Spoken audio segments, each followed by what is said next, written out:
Hello guys, it's me, Alice Miles. So, ngayon mag-unboxing po tayo kung ano pong laman nito.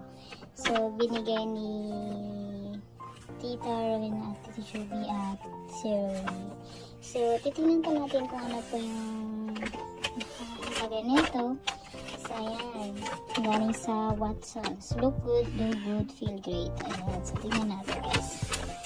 So, open na natin yung gift natin. Ayan. Ano kaya ito? Kakaban ako. Ayan. Ito pala yung naman niya sa pack. Easy Trim Pro. Ayan. So, Easy Trim Pro. So, pwede daw siya pangalaki. Pwede din pang babae. Kaya ito yung naman niya guys. Portable, rechargeable trimmer. So, ayan. Kung pwede sa mga pang-ahit sa pang-lalaki, depende talaga. Pero pwede din sa pang-babae. Magagamit talaga ito. So, ito yung mga may iba-ibang shades siya guys. So, ayan. So, may natural calm. O, ayan. Pwede kayo na pwede na kayong sa mga jowa nyo, pwede na ikaw yung magti-trim sa mga pupo nila. So, titingnan natin kung ano yung laman talaga niya guys. Ayan. So,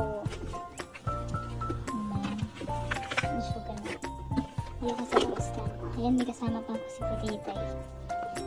So, may resibo pa galing sa ito yung niya, paano siyang gamitin. So, may mga manual instruction siya dito guys. So, may resibo niya kasama tayo. Iba-ibang shade siya guys. May pang maliit. Hindi kayo para dito yata ito. So, yun.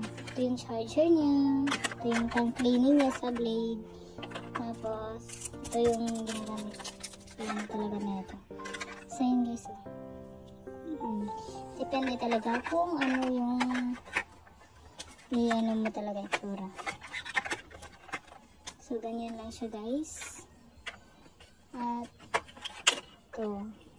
So, pwede na ako walang buhok. O yan, may kasama pa ako. Iti-train ko to, joke. Ayan. So, ito yung guide niya. Ito yung guide niya. Ayan. Kung paano siya gagamitin. So, kailangan may guide talaga tayo. Sa mga purpose sa pag-guide. So, thank you po dito, tita, sa gift. So, ito talaga yung binigyan ni tita sa akin. Dito. Ito talaga yung hinahanap ko dati po. Kasi lang na wala akong time kasi sa busy sa work. So, yan. So, unboxing, may gift. Hindi na maka-close. Ayan daw. Sa Gym Pro. Ito yung likod guys. Ayan. Ganyan siya. Ayan, alis na. May pusa. Bago siya tatamag pa ako dito eh.